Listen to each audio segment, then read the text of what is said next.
नमस्कार। कहानी घर में आपका स्वागत है। आज आप सुनेंगे हिंदी की प्रसिद्ध लेखिका मनु भंडारी की कहानी एक प्लेट सैलाब। मई की सांझ 6:30 बजे हैं। कुछ देर पहले जो धूप चारों ओर फैली पड़ी थी अब फीकी पड़कर इमारतों की छतों पर सिमट आई है। मानो निरंतर समाप्त होते अपने अस्तित्व को बचाए रखने के लिए उसने कसकर कगारों को पकड़ लिया हो। आग, बरसाती हुई हवा, धूप और पसीने की बदबू से बहुत बोझिल हो आई है। 5 बजे तक जितने भी लोग ऑफिस की बड़ी बड़ी इमारतों में बंद थे, इस समय बरसाती नदी की तरह सड़कों पर फैल गए हैं। रीगल के सामने वाले फुटपाथ पर चलने वालों और हॉकर्स का मिला जुला शोर चारों ओर गूंज रहा है। गजरे बेचने वालों के पास से गुजरने पर सुगंध भरी तरावट का एहसास होता है, इसलिए ना खरीदने पर भी लोगों को उनके पास खड़ा होना या उनके पास से गुजरना अच्छा लगता है। टी हाउस भरा हुआ है, उसका अपना ही शोर काफी है। फिर बाहर का सारा शोर शराबा बिना किसी रुकावट के खुले दरवाजों से भीतर आ रहा है। छतों पर फुल स्पीड में घूमते पंखे भी जैसे आग बरसा रहे हैं। एक क्षण को आंख मूंद लो तो आपको पता ही नहीं लगेगा कि आप टी हाउस में हैं या फुटपाथ पर। वही गर्मी और वही शोर। गैलॉर्ड भी भरा हुआ है। पुरुष अपने एयर कंडीशंस चैम्बर्स से थक कर और औरतें अपने अपने घरों से ऊब कर मन बहलाने के लिए यहां आ बैठे हैं। यहां ना गर्मी है न भन्नाता हुआ शोर। चारों ओर हल्का शीतल दूधिया आलोक फैल रहा है और विभिन्न सेंटों की मादक कॉकटेल हवा में तैर रही है। टेबलों पर से उठते हुए फुसफुसाते से स्वर संगीत में ही डूब जाते हैं।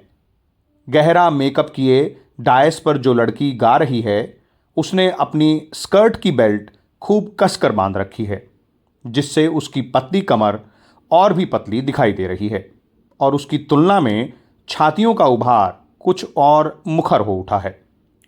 एक हाथ से उसने माइक का डंडा पकड़ रखा है और जूते की टो से वो ताल दे रही है।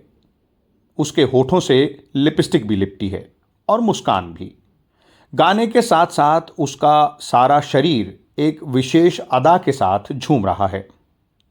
पास में दोनों हाथों से झुनझुने से बजाता जो व्यक्ति सारे शरीर को लचका लचका कर ताल दे रहा है, वो निग्रो है।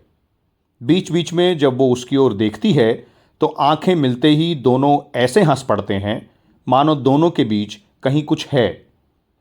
पर कुछ दिन पहले जब एक एंग्लो इंडियन उसके साथ बजाता था, तब भी वो ऐसे ही हंसती थी। तब भी इसकी आंखें ऐसे ही चमकती थी। इसकी हंसी और इसकी आंखों की चमक का इसके मन के साथ कोई संबंध नहीं है, वे अलग ही चलती हैं। डायस की बगल वाली टेबल पर एक युवक और एक युवती बैठे हैं। दोनों के सामने पाइन एप्पल जूस के ग्लास रखे हैं। युवती का ग्लास आधे से अधिक खाली हो गया है, पर युवक ने शायद एक दो सिप ही लिए हैं। वो केवल अपनी स्ट्रॉ हिला रहा है। युवती दुबली और गोरी है, उसके बाल कटे हुए हैं। सामने आ जाने पर सिर को झटक देकर वो उन्हें पीछे कर देती है। उसकी कलफ लगी साड़ी का पल्ला इतना छोटा है कि कंधे से मुश्किल से 6 इंच नीचे तक ही आ पाया है। चोलीनुमा ब्लाउज से ढकी उसकी पूरी की पूरी पीठ दिखाई दे रही है।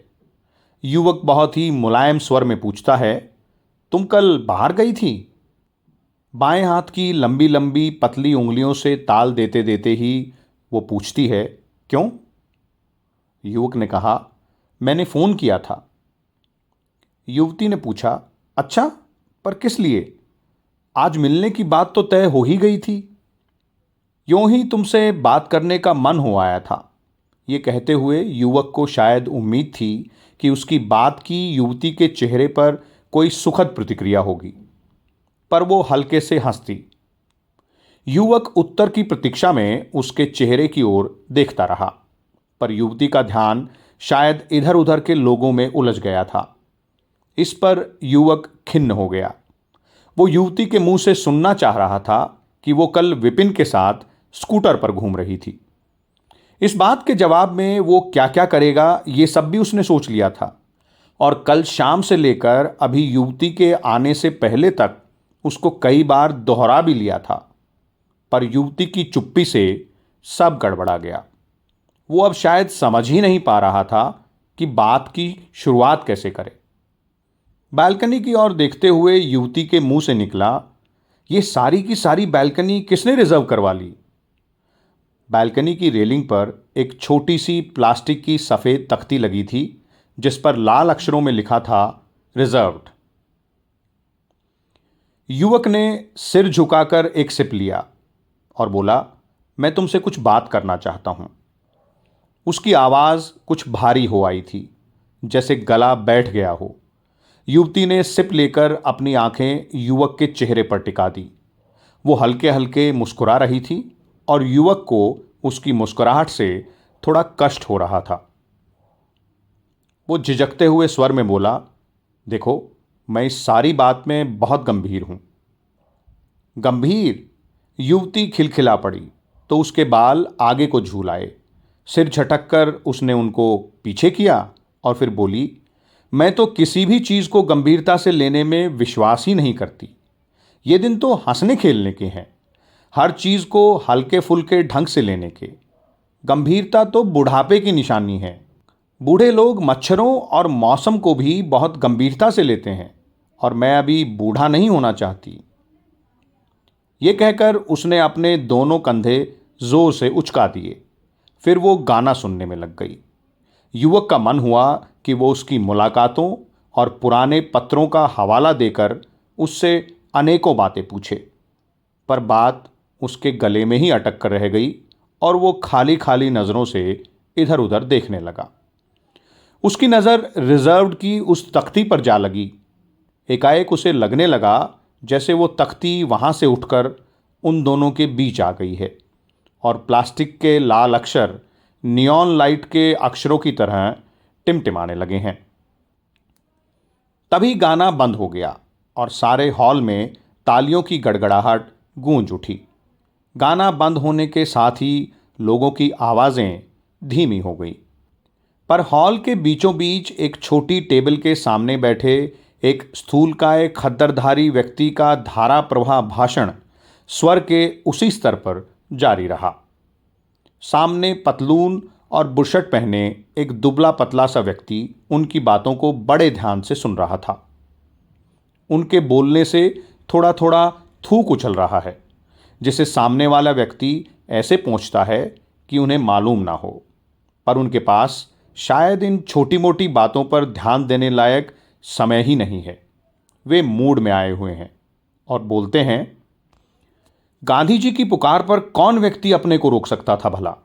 क्या दिन थे वे! मैंने बिजनेस की तो की ऐसी की तैसी और देश सेवा के काम में जुट गया। फिर तो सारी जिंदगी पॉलिटिकल सफरर की तरह ही गुजार दी। सामने वाला व्यक्ति चेहरे पर श्रद्धा के भाव लाने का भरसक प्रयत्न करने लगा। वो बोलते रहे, देश आज़ाद हुआ तो लगा कि असली काम तो अब करना है। सब लोग पीछे पड़े कि मैं खड़ा हो जाऊं, मिनिस्ट्री तो पक्की है, पर नहीं साहब, ये काम अब अपने बस का नहीं रहा। जेल के जीवन ने काया को जर्जर कर दिया।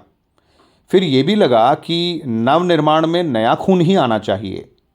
सो बहुत पीछे पड़े तो बेटों को झोंका इस चक्कर में। उन्हें समझाया, जिंदगी भर के हमारे त्याग और परिश्रम का फल है ये आज़ादी। तुम लोग अब इसकी लाज रखो, बिजनेस हम संभालते हैं। युवक शब्दों को ढेलता सा बोला, आपकी देशभक्ति को कौन नहीं जानता।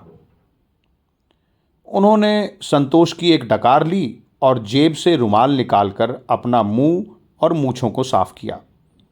रुमाल वापस जेब में रखते हैं और पहलू बदलकर दूसरी जेब से चांदी की डिबिया निकालकर पहले खुद पान खाते हैं, फिर वो सामने वाले व्यक्ति की ओर बढ़ा देते हैं। जी नहीं, मैं पान नहीं खाता। कृतज्ञता के साथ ही उसके चेहरे पर बेचैनी का भाव उभर आता है। पान की डिबिया को वापस जेब में रखते हुए वो कहते हैं, एक यही लत है बस जो छूटती नहीं। इंग्लैंड गया तो हर सप्ताह हवाई जहाज से पानों की गड्डी आती थी। जब मन की बेचैनी केवल चेहरे से नहीं संभलती तो वो धीरे धीरे हाथ रगड़ने लगता है। पान को मुंह में एक और ठेलकर वे थोड़ा सा हकलाते हुए कहते हैं, अब आज की ही मिसाल ले लो। हमारे वर्ग का एक भी आदमी गिना दो जो अपने यहाँ के कर्मचारी की शिकायत इस प्रकार सुनता हो। पर जैसे ही तुम्हारा केस मेरे सामने आया, मैंने तुम्हें बुलाया, यहाँ बुलाया। युवक ने कहा, जी हाँ, और उसके चेहरे पर कृतज्ञता का भाव और अधिक मुखर हो गया। वो अपनी बात शुरू करने के लिए शब्द ढूंढने लगता है। उसने बहुत विस्तार से बात करने की योजना बनाई थी, पर अब सारी बातों को संक्षेप में कह देना चाहता है। सामने वाला आदमी पूछता है, सुना है तुम कुछ लिखते लिखाते भी हो? और एकाएक हॉल में फिर संगीत गूंज उठता है। वे अपनी आवाज़ को थोड़ा और ऊंचा करते हैं। युवक का उत्सुक चेहरा थोड़ा और आगे को झुक जाता है। तुम चाहो तो हमारी इस मुलाकात पर एक लेख लिख सकते हो। मेरा मतलब, लोगों को ऐसी बातों से नसीहत और प्रेरणा लेनी चाहिए। यानी पान शायद उन्हें अपना वाक्य पूरा नहीं करने देता। तभी बीच की टेबल पर आई उई का शोर होता है और सबका ध्यान अनायास ही उधर चला जाता है। बहुत देर से वो टेबल लोगों का ध्यान अपनी ओर खींच रही थी। किसी के हाथ से कॉफ़ी का प्याला गिर पड़ा है। बैरा झाड़न लेकर दौड़ पड़ा और असिस्टेंट मैनेजर भी आ गया। दो लड़कियां खड़ी होकर अपने कुर्तों को रुमाल से पोंछ रही हैं। बाकी लड़कियां हंस रही हैं। सभी लड़कियों ने चूड़ीदार पाजामे और ढीले ढीले कुर्ते पहन रखे हैं। केवल एक लड़की साड़ी में है और उसने ऊंचा सा जूड़ा बना रखा है। बातचीत और हाव भाव से सब मेरेंडियंस लग रही हैं। मेज साफ होते ही खड़ी लड़कियां बैठ जाती हैं और उनकी बातों का टूटा क्रम फिर चल पड़ता है। पापा को इस बार हार्ट अटैक हुआ है, सो छुट्टियों में कहीं बाहर तो जा नहीं सकेंगे। हमने तो सारी छुट्टियां यहीं बोर होना है। मैं और मम्मी सप्ताह में एक पिक्चर तो देखते ही हैं। It's a must for us. छुट्टियों में तो हमने 2 देखनी है। दूसरी लड़की ने कहा, हमारी किटी ने बड़े स्वीट पप्स दिए हैं। डैडी इस बार उसे मीट करवाने मुंबई ले गए थे। किसी प्रिंस का अल्सेशियन था। मम्मी बहुत बिगड़ी। उन्हें तो दुनिया में सब कुछ वेस्ट करना ही लगता है। पर डैडी ने मेरी बात रख ली and it paid us also. Really, pups बहुत स्वीट हैं। तीसरी लड़की ने कहा, इस बार मम्मी ने पता है क्या कहा है? छुट्टियों में किचन का काम सीखो। मुझे तो बाबा किचन के नाम से ही एलर्जी है। मैं तो इस बार मोराविया पढ़ूंगी। हिंदी वाली मिस ने हिंदी नॉवेल्स की एक लिस्ट तो पकड़ाई है। पता नहीं, हिंदी के नॉवेल्स तो पढ़े ही नहीं जाते। वो ज़ोर से कंधे उचका देती है। तभी बाहर का दरवाज़ा खुलता है और चुस्त दुरुस्त शरीर और रोबदार चेहरा लिए एक व्यक्ति भीतर आता है। भीतर का दरवाज़ा खुलता है, तब वो बाहर का दरवाज़ा बंद हो चुका होता है, इसलिए बाहर के शोर और गर्म हवा का लवलेश भी भीतर नहीं आ पाता। सीढ़ियों के पास वाले कोने की छोटी सी टेबल पर दीवार से पीठ सटाए एक महिला बड़ी देर से बैठी है। ढलती उम्र के प्रभाव को भरसक मेकअप से दबा रखा है। उसके सामने कॉफ़ी का प्याला रखा है और वो बेमतलब थोड़ी थोड़ी देर के लिए सब टेबलों की ओर देख लेती है। आने वाले व्यक्ति को देखकर उसके ऊब भरे चेहरे पर हल्की सी चमक आ जाती है और वो उस व्यक्ति को अपनी ओर मुखातिब होने की प्रतीक्षा करती है। खाली जगह देखने के लिए वो व्यक्ति चारों ओर नज़र दौड़ा रहा है। महिला को देखते ही उसकी आंखों में भी परिचय का भाव उभरता है और महिला के हाथ हिलाते ही वो उधर की तरफ बढ़ जाता है। हेलो, आज बहुत दिनों बाद दिखाई दी मिसेस रावत। फिर कुर्सी पर बैठने से पहले पूछता है, आप यहाँ किसी के लिए वेट तो नहीं कर रही हैं? उधर से जवाब आता है, नहीं जी, घर में बैठे बैठे या पढ़ते पढ़ते जब तबीयत ऊब जाती है तो यहाँ आ बैठती हूँ। 2 कप कॉफ़ी के बहाने घंटा 1.5 घंटा मज़े से कट जाता है। कोई जान पहचान का फुर्सत में मिल जाए तो लंबी ड्राइव पर ले जाती हूँ। आपने तो किसी को टाइम नहीं दे रखा है ना। बैठते हुए उस व्यक्ति ने कहा, नो नो, बाहर ऐसी भयंकर गर्मी है, एकदम आग बरस रही है। सोचा यहाँ बैठकर एक कोल्ड कॉफ़ी ही पी ली जाए। जवाब से कुछ आश्वस्त हो मिसेज रावत ने बैरे को कोल्ड कॉफ़ी का ऑर्डर दे दिया और कहा, और बताइए मिसेज आहूजा कब लौटने वाली हैं? साल भर तो हो गया है ना उन्हें। गॉड नोज, वो कंधे उचका देता है और फिर पाइप सुलगाने लगता है। एक कश खींचकर टुकड़ों टुकड़ों में धुआं उड़ाकर पूछता है, छुट्टियों में इस बार आपने कहाँ जाने का प्रोग्राम बनाया है? मिसेज रावत जवाब देती हैं, जहाँ का भी मूड आ जाए चल देंगे, बस इतना तय है कि दिल्ली में नहीं रहेंगे। गर्मियों में तो यहाँ रहना असंभव है। अभी यहाँ से निकलकर गाड़ी में बैठेंगे तब तक शरीर झुलस जाएगा। सड़कें तो जैसे भट्टी हो रही हैं। गाने का स्वर डायस से उठकर फिर सारे हॉल में तैर गया। On Sunday I am happy. Nonsense, मेरा तो संडे ही सबसे बोर दिन होता है। तभी संगीत की स्वर लहरियों के साए में फैले हुए भिन भिनाते से शोर को चीरते हुए एक असंयत सा कोलाहल सारे हॉल में फैल जाता है। सबकी नज़रें दरवाजे की ओर उठ जाती हैं। विचित्र दृश्य है। बाहर और भीतर के दरवाजे एक साथ खुल गए हैं और नन्हे मुन्ने बच्चों के 2-2, 4-4 के झुंड हल्ला गुल्ला करते भीतर घुस रहे हैं। सड़क का एक टुकड़ा दिखाई दे रहा है जिस पर एक स्टेशन वैगन खड़ी है। आसपास कुछ दर्शक खड़े हैं और उसमें से बच्चे उछल उछल कर भीतर दाखिल हो रहे हैं। बॉबी इधर आ जा, निद्दू मेरा डब्बा लेते आना। बच्चों के इस शोर के साथ साथ बाहर का शोर भी भीतर आ रहा है। बच्चे टेबलों से टकराते एक दूसरे को धकेलते हुए सीढ़ियों पर चढ़ जाते हैं। लकड़ी की सीढ़ियां कारपेट बिछा होने के बावजूद धम धम करके बज उठी हैं। हॉल की संयत शिष्टता एक झटके के साथ बिखर जाती है। लड़की गाना बंद करके मुग्ध भाव से बच्चों को देखने लगती है। सबकी बातों पर विराम लग जाता है और चेहरों पर एक विस्मयपूर्ण कौतुक फैल जाता है। कुछ बच्चे बालकनी की रेलिंग पर झूलते हुए से हॉल में गुब्बारे उछाल रहे हैं। कुछ गुब्बारे कारपेट पर आ गिरे हैं।